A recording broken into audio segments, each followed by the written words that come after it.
চিংড়ি পোলাও অসাধারণ স্বাদের একটা পোলাওয়ের রেসিপি নিয়ে আমি হাজির হয়েছি আপনাদের সামনে সুপর্ণা। নমস্কার বন্ধুরা, সুপর্ণার হেসেলের আরও একটি নতুন রেসিপিতে আপনাদের সবাইকে জানাই অনেক অনেক স্বাগত। আমি আমার চ্যানেলে যে রেসিপি সিরিজ শুরু করেছি আজ তার চতুর্থ দিন, আর আপনারা জানেন আমি নিয়ে আসছি নানান রকমের পোলাওয়ের রেসিপি। যারা চিংড়ি মাছ খেতে পছন্দ করেন তাদের ডেফিনেটলি এই রেসিপিটা পছন্দ হবে। আমি নিজে চিংড়ি মাছ খেতে খুব ভালোবাসি, আর এটা আমার সব থেকে পছন্দের পোলাওয়ের রেসিপি, তাই ভাবলাম কেননা আপনাদের সাথেও একবার শেয়ার করে দিই। সবার প্রথমে একটা পাত্রে আমি নিয়ে নিয়েছি 400 গ্রাম বাগদা চিংড়ি, আর চিংড়িটাকে ভালো করে বেছে ধুয়ে পরিষ্কার করে রেখেছি। চিংড়ি মাছের মধ্যে আমি দিয়ে দিয়েছি হাফ চা চামচ লবণ, 1/4 চা চামচ হলুদ গুঁড়ো আর হাফ চা চামচ শুকনো লঙ্কার গুঁড়ো। এবার এই চিংড়ি মাছটাকে ম্যারিনেট করে 15 মিনিটের জন্য রেখে দেব। পোলাও রান্না করার জন্য আমি আজকে ব্যবহার করছি দাওয়াতের পোলাও বাসমতি রাইস, তবে আপনারা চাইলে আপনাদের পছন্দ মতো যে কোনো পোলাওয়ের চাল এখানে ব্যবহার করতে পারেন। চাইলে কালো জিরা বা চিনি গুঁড়া চাল দিয়েও কিন্তু এই পোলাওটা বানাতে পারেন। চালটাকে মেপে নেওয়ার জন্য আমি এখানে একটা মেজারিং কাপের ব্যবহার করছি। মেজারিং কাপ মেপে আমি 2 কাপ চাল নিচ্ছি, আর ওজনে এখানে 400 গ্রাম চাল হবে। আমি যতটা চিংড়ি মাছ ততটা পরিমাণে চাল কিন্তু এখানে নিলাম। চালটাকে খুব ভালো করে জল দিয়ে ধুয়ে নেব। 4-5 বার জল বদলে বদলে চালটাকে খুব ভালো করে ধুয়ে নিয়ে চালটাকে 15 মিনিটের জন্য ভিজিয়ে রেখে দেব।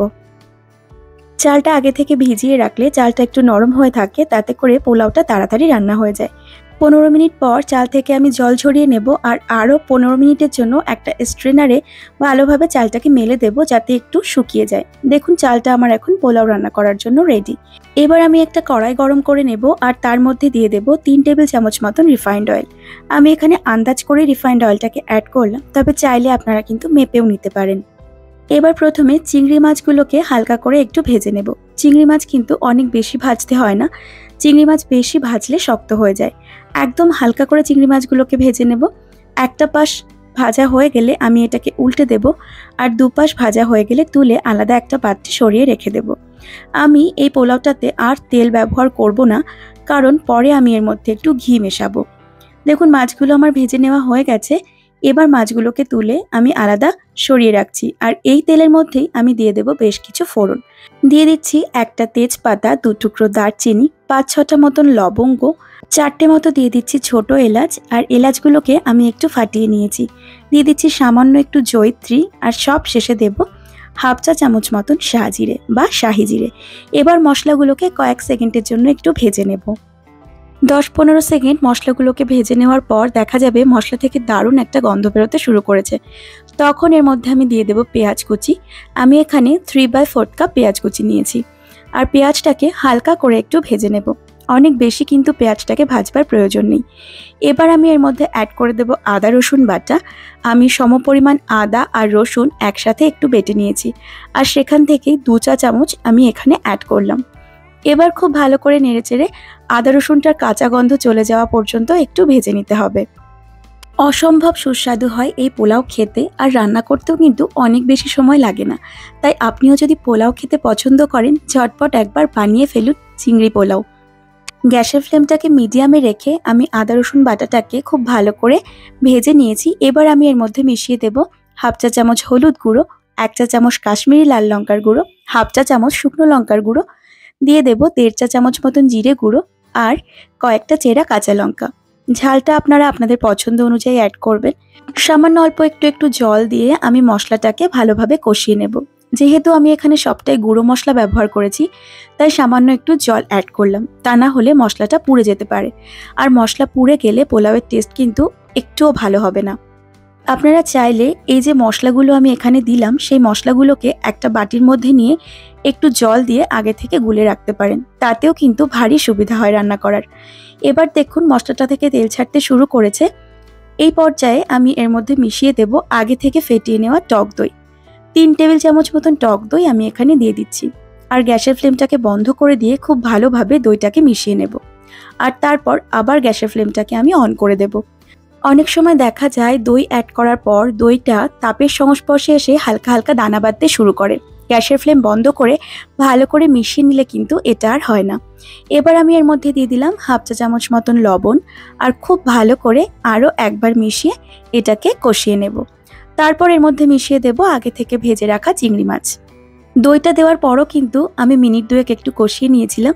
মশলা থেকে তেল ছাড়তে শুরু করলে তারপর চিংড়ি মাছটাকে মিশিয়েছি। মাছটাকে দিয়ে আর বেশিক্ষণ কষাবো না, হালকা হাতে একটু নেড়েচেড়ে নিয়েই আগে থেকে ভিজিয়ে জল ঝরিয়ে রাখা চালটাকে এখানে অ্যাড করে দেব। চালটাকে দিয়ে মিনিট 2-3 একটু মিডিয়াম ফ্লেমে ভেজে নেব। পোলাওয়ের চাল ভালোভাবে ভেজে নিলে ভাতের দানাগুলো ভাঙে না আর পোলাওটা ঝরঝরে হয়। দেখুন এখানে আমার মিডিয়াম ফ্লেমে চালটাকে মিনিট 3-4 মতন ভেজে নেওয়া হয়ে গেছে। এবার আমি এর মধ্যে দিয়ে দেব পরিমাণ মতো জল। আমি এখানে জল ব্যবহার করছি 2 কাপ, আর জলটাকে উষ্ণ গরম করে নিয়েছিলাম। যেহেতু আমি এখানে 2 কাপ চাল ব্যবহার করেছি তাই আমার লিকুইড প্রয়োজন হবে 4 কাপের। কিন্তু চালটা আমি আগেই ভিজিয়ে রেখেছিলাম তাই একটু নরম হয়ে আছে, সেজন্য 3.5 কাপ লিকুইড ব্যবহার করলাম। 2 কাপ দিয়েছি উষ্ণ গরম জল আর 1.5 কাপ দিয়েছি নারকোলের দুধ। একদম ফ্রেশ নারকোলের দুধ বের করে এটাতে দিয়েছি। দিয়ে দিলাম 1 চা চামচ লবণ আর দিয়ে দেব 2 টেবিল চামচ মতন চিনি। লবণটা আপনারা আপনাদের স্বাদ অনুযায়ী ব্যবহার করবেন, আর পোলাওতে একটু চিনি দিলে কিন্তু পোলাওটা খেতে ভালো লাগে। তবে আপনারা যদি মিষ্টি একেবারেই খেতে পছন্দ না করেন তাহলে চিনিটাকে স্কিপ করতে পারেন। এবার এই পোলাওটাকে ঢাকা দিয়ে মিডিয়াম ফ্লেমে রান্না হতে দেব 8 মিনিট মতন। দেখুন এখানে 8 মিনিট হয়ে গেছে। ঢাকনাটাকে আমি এবার খুলে সরিয়ে নিচ্ছি আর এবার হালকা হাতে চালটাকে একটু নেড়েচেড়ে দেব। খুব হালকা হাতে এই কাজটা করতে হবে। পোলাও রান্না হতে আর কিন্তু বেশি সময় লাগবে না।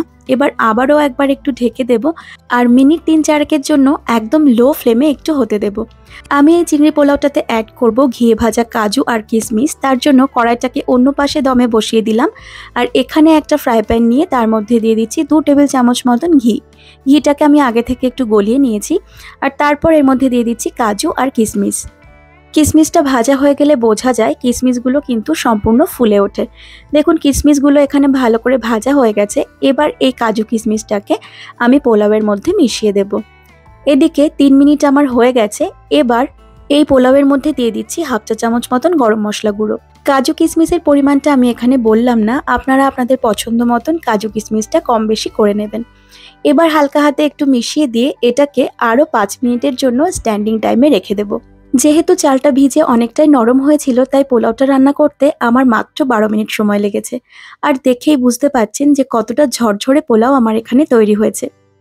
তবে পোলাও রান্না করতে যদি অন্য চাল ব্যবহার করেন তাহলে চালের কোয়ালিটির উপর নির্ভর করে কিন্তু একটু কম বেশি সময় লাগতে পারে। এবার দেখুন ভালো করে মিশিয়ে নিয়ে আরও 5 মিনিটের জন্য আমি ঢেকে স্ট্যান্ডিং টাইমে রেখে দিচ্ছি।